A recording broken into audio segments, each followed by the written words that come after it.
Friends, Mishra and Mishra channel में मैं आपका स्वागत करती हूं। और आज हम आपके लिए हाजिर हैं लेकर एक किताब जो कि हमारे ख्याल से हर किसी के लिए ये बहुत ही इम्पोर्टेंट है। हर कोई चाहता है कि वो अमीर हो जाए और इसलिए हम आपके लिए ये किताब लेके आए हैं। ये किताब नेपोलियन हिल द्वारा लिखी गई है 1937 में, और जिसका नाम है थिंक एंड ग्रो रिच, सोचो और अमीर हो जाओ। तो इसके बारे में हम आपको बताएंगे। उन्होंने 13 सिद्धांत दिए हैं जिससे आप अमीर हो सकते हैं। और उन्होंने कहा है कि आप अपने भाग्य के मालिक हैं। आप अपने वातावरण को प्रभावित, निर्देशित और नियंत्रित कर सकते हैं। आप अपने जीवन को वह बना सकते हैं जो आप इसे बनाना चाहते हैं। तो दोस्तों, अगर आपकी इच्छा है कि आप अमीर बने, हर सुख सुविधाओं का लाभ उठाएं, तो आपको ये किताब ज़रूर पसंद आएगी और आपको ये बिल्कुल पढ़ना चाहिए। यदि आप कोई भी सबसे महत्वपूर्ण वित्तीय पुस्तक पढ़ने की आशा करते हैं तो थिंक एंड ग्रो रिच संभवतः आज तक लिखी गई सबसे अच्छी प्रेरक पुस्तकों में से एक है। यह पुस्तक 1937 में पहली बार प्रकाशित होने के बाद से पाठकों की कई पीढ़ियों को प्रेरित करते हुए सबसे अधिक बिकने वाली पुस्तक बन गई। इस पुस्तक के आधार पर जब विश्व भर के लाखों उद्यमियों द्वारा उद्योग एवं व्यापार की ठोस योजनाओं को क्रियान्वित किया जाता है तो कभी असफल नहीं होती।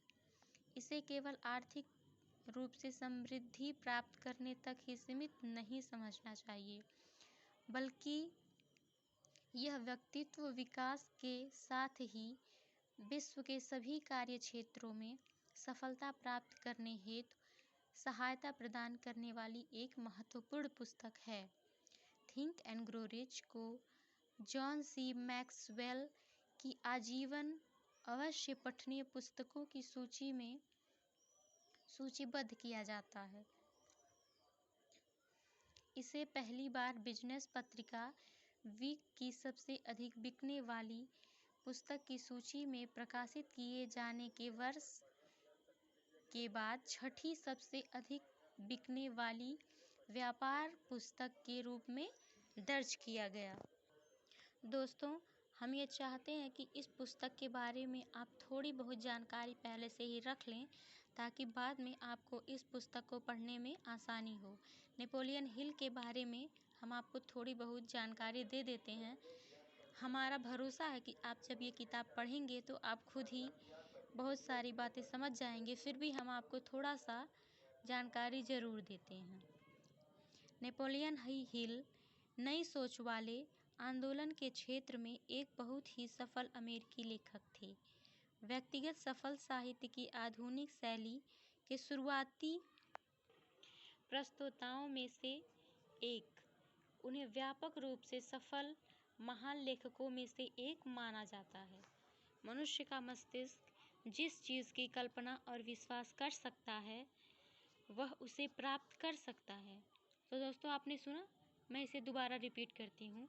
मनुष्य का मस्तिष्क जिस चीज़ की कल्पना और विश्वास कर सकता है वह उसे प्राप्त कर सकता है। मैं आगे पढ़ती हूँ। यह हील की कसौटीपूर्ण अभिव्यक्तियों में से एक है। वे दक्षिण पश्चिमी वर्जीनिया के पाउंड नामक स्थान पर एक बेहद गरीब परिवार में पैदा हुए थे। जब वे बहुत छोटे थे तभी उनकी मां की मृत्यु हो गई थी। युवावस्था में उन्हें ग्रामीण समाचार पत्रों के एक माउंटेन रिपोर्टर के रूप में माना जाता था। उनकी शिक्षा पर खर्च के लिए धन की कमी के कारण उन्हें कॉलेज छोड़ना पड़ा था। उनके कार्य के साथ वर्ष 1908 में हिल के जीवन में एक महत्वपूर्ण मोड़ आया जब सुप्रसिद्ध और सफल लोगों के बारे में लेखों की एक श्रृंखला के एक भाग के रूप में उन्होंने उद्योगपति एंड्रयू कार्नेगी का साक्षात्कार किया। उस समय कार्नेगी दुनिया के सबसे शक्तिशाली लोगों में से एक थे। हिल को पता चला कि कार्नेगी का मानना था कि सफलता की प्रक्रिया को एक सरल सूत्र में रेखांकित किया जा सकता है, जिसे समझने और प्राप्त करने में कोई भी सक्षम हो सके। हिल से प्रभावित कार्नेगी ने उनसे पूछा कि क्या वे सफलता के इस फार्मूले को खोजने और प्रकाशित करने के क्रम में 500 से अधिक सफल पुरुषों और महिलाओं, जिनमें से कई करोड़पति हैं, का साक्षात्कार या विश्लेषण करने के लिए इस जानकारी को एक साथ रखने का लक्ष्य रखते थे। अपने शोध के हिस्से के रूप में हिल ने Thomas Edison, Alexander Graham Bell, George Eastman, Henry Ford, Elmer Gates, John D Rockefeller senior, Charles M Schwab, F W. Woolworth, William Wrigley junior, Don Wanamaker, William Jennings Bryan, Theodore Roosevelt, William H Taft और Jennings Randolph सहित उस समय के सबसे प्रसिद्ध कई लोगों के साक्षात्कार किए। कार्नेगी के परिचय के माध्यम से हिल के अध्ययन के एक परिणाम के रूप में हिल और कार्नेगी द्वारा रंक से राजा बनने की सफलता हासिल करने के एक सूत्र के रूप में उपलब्धियों के दर्शन की पेशकश की गई थी। शुरू में 1928 में बहुखंडीय अध्ययन पाठ्यक्रम के रूप में सफलता का सिद्धांत पारित हुआ था। हिल ने बाद में अपनी सबसे अधिक प्रसिद्ध रचना थिंक एंड ग्रो रिच, सोचो और अमीर हो जाओ पुस्तक की, जो सर्वकालिक सबसे अधिक बिकने वाली पुस्तकों में से एक है। हिल का काम निजी विश्वासों की एक शक्ति और व्यक्तिगत सफलता में निभाई गई उनकी भूमिका की जांच करता है। वे 1933 से 36 में राष्ट्रपति फ्रैंकलिन डी रूजवेल्ट के सलाहकार बने। आधुनिक सफलता के दर्शन के शिक्षक अपने छात्रों के व्यक्तिगत विकास के ज्ञान का विस्तार करने के लिए अभी भी हिल द्वारा सिखाए गए अनुसंधान सूत्रों का उपयोग करते हैं। नेपोलियन हिल की 87 साल की उम्र में दक्षिण कैरोलिना में आप अपने खुद के कार्य में चमत्कार कर सकते हैं। You can work your on miracles नामक पुस्तक पर कार्य करते हुए सन 1971 में उनकी मृत्यु हुई, जो उनकी मृत्यु के बाद प्रकाशित हुई थी। इस पुस्तक में बहुत सारे लोगों को देख सकते हैं जिन्होंने श्रद्धांजलि दी हुई है उनको। कुछ नेता हैं, राष्ट्रपति, राजकुमार, कैमरे का निर्माता, थैली शाह इत्यादि, जिन्होंने नेपोलियन हिल को श्रद्धांजलि दी है। अब हम आपसे बात कर लेते हैं इस पुस्तक की विषय सूची के बारे में। हम आपको थोड़ी डिटेल में तो नहीं बता पाएंगे क्योंकि हमारा वीडियो लंबा हो जाएगा, पर हम आपको शॉर्ट में इसके बारे में ज़रूर बता देते हैं। सबसे पहले तो लेखक की प्रस्तावना है, फिर उन्होंने एक परिचय दिया है। परिचय के बाद उन्होंने इच्छा हेडिंग का प्रयोग किया है, जिससे इसका अर्थ है कि आपको सबसे पहले तो ये करना होगा कि आपके मन में अमीर होने की इच्छा होनी चाहिए। दूसरा, उसके बाद फिर है आस्था। आस्था के बाद आता है आत्म सुझाव। अगला है व्यक्तिगत अनुभव या अवलोकन। उसके बाद आता है कल्पना। उसके बाद संगठित नियोजन। फिर आता है निर्णय। उसके बाद आता है दृढ़ता, हठ। उसके बाद आता है मास्टरमाइंड की शक्ति। उसके बाद आता है सेक्स के रूपांतरण, उसके बाद आता है अवचेतन मन, उसके बाद मस्तिष्क, फिर आता है छठी इंद्रिय, फिर सबसे अंत में आता है भय के 6 भूतों को चतुराई से कैसे मात दें। तो जो हमने आपको बताया है यहाँ पे जितने सारे परिचय, इच्छा, आस्था और बाकी बहुत सारे, उसके बारे में उन्होंने छोटी छोटी 2 लाइनों की कुछ पंक्तियाँ लिखी हैं, हम उसको बताते हैं। ठीक है। परिचय में उन्होंने बताया है, सबसे पहला उनका है सोच की शक्ति। सोच की शक्ति में उन्होंने बताया है वह आदमी जिसने अपना रास्ता थॉमस अल्वा एडिसन के साथ साझेदारी में सोचा। ये उनका पहला है।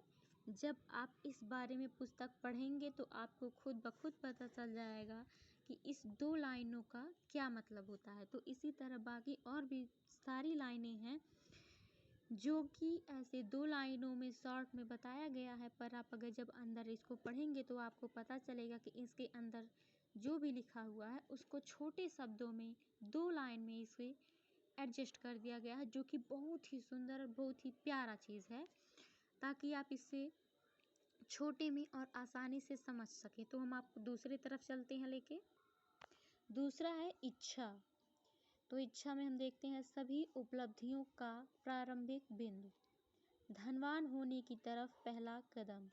धनवान होने के लिए सबसे पहले आपको उसकी इच्छा रखनी होगी। यदि आप चाहते हैं कि आप धनवान हों तो इसका ये अर्थ है कि आपकी इच्छा है कि आप धनवान हों, तो पहले इच्छा होनी चाहिए। अगला है आस्था। आस्था में देखते हैं इच्छा की प्राप्ति में विश्वास और उसका प्रत्यक्षीकरण। धनवान होने की तरफ दूसरा कदम, धनवान होने की तरफ दूसरे कदम में आस्था आती है। और इसमें बताया गया है कि यदि आपकी इच्छा है दृढ़ और विश्वास है आपको, तो वो फिर आस्था बन जाता है। इच्छा की प्राप्ति में विश्वास और उसका प्रत्यक्षीकरण। हम चलते हैं तीसरे पे। सॉरी, मैंने तीसरा बोला पर ये चौथा था, तो हम चौथा देखते हैं आत्म सुझाव। आत्म सुझाव में दिया गया है प्रभावित करने के माध्यम अवचेतन मन, धनवान होने की तरफ तीसरा कदम। यदि हम आत्म सुझाव रखते हैं यानी कि अवचेतन मन, जो हमारा मन के कई तल हैं जिसमें हम अपनी बातों को अवचेतन मन में यदि रखते हैं तो ये अमीरी की तरफ बेहतरीन कदम होगा। हम चलते हैं अगले की तरफ। अगला है व्यक्तिगत अनुभव या अवलोकन। इसके अंदर है सभी उपलब्धियों का प्रारंभिक बिंदु, धनवान होने की तरफ चौथा कदम। व्यक्तिगत अनुभव या अवलोकन। व्यक्तिगत अनुभव एक बहुत ही बढ़िया चीज़ है और अवलोकन करना भी।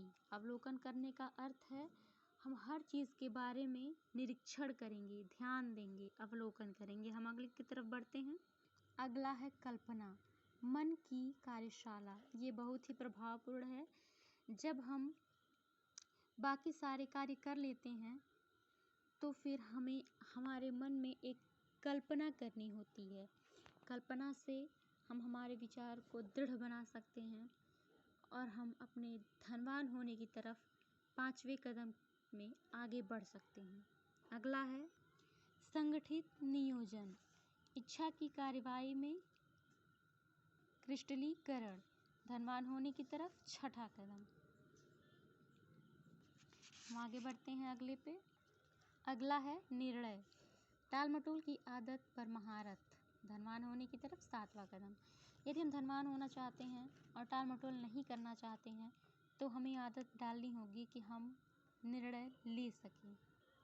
अगला है दृढ़ता, आस्था प्रेरित करने के लिए नियंत्रण प्रयास आवश्यक है, धनवान होने की तरफ 8वां कदम।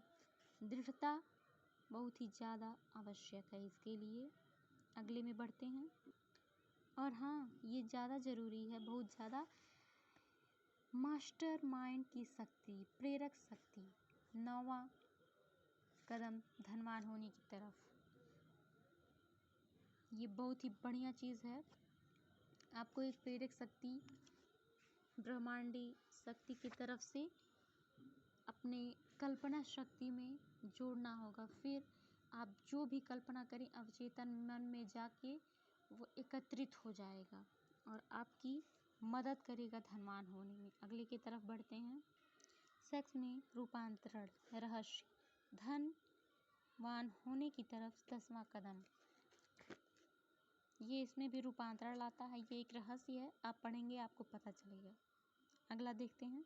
इसके बाद आता है अवचेतन मन। अवचेतन मन यानी कि जो चीज़ें हम पूरे दिल से, पूरी शिद्दत से चाहते हैं वो हमारे एक ऐसे माइंड में जाके घुस जाती हैं जो कि बहुत ही अंदर तक समा जाती हैं, जिसे हम अवचेतन मन कहते हैं। ये 11वां कदम है धनवान होने की तरफ। अगला देखते हैं। उसके बाद आता है हमारा मस्तिष्क, विचारों का एक प्रसारण और प्राप्ति केंद्र। मस्तिष्क बहुत ही बलवान है और इसमें बताया जाएगा आपको 12वां कदम धनवान होने की तरफ। चलते हैं आगे। ये 13वां कदम है छठी इंद्रिय, बुद्धिमानी के मंदिर का दरवाज़ा, जो कि ज़रूरी है बहुत। अब आता है भय के 6 भूतों को चतुराई से कैसे मात दें। जिसमें आता है बहुत सारा आता है, फिर भी हम आपको बताते हैं कि कौन कौन सा है। गरीबी का डर, आलोचना का डर, बीमार होने का डर, किसी से प्यार को खोने का डर, बुढ़ापे का डर, मौत का डर। ये थे उनके 13 सिद्धांत जिसके बारे में उन्होंने बताया है। हम आपसे उम्मीद करते हैं कि आप ये पुस्तक पढ़ेंगे और आपको ये ज़रूर पसंद आएगी। थैंक यू सो मच हमारे चैनल में आने के लिए। लाइक सब्सक्राइब करना मत भूलिएगा and comment also. Bye guys. मेरा भरोसा है कि आप इस पुस्तक को पढ़ेंगे और अमीर ज़रूर बनेंगे। नमस्कार।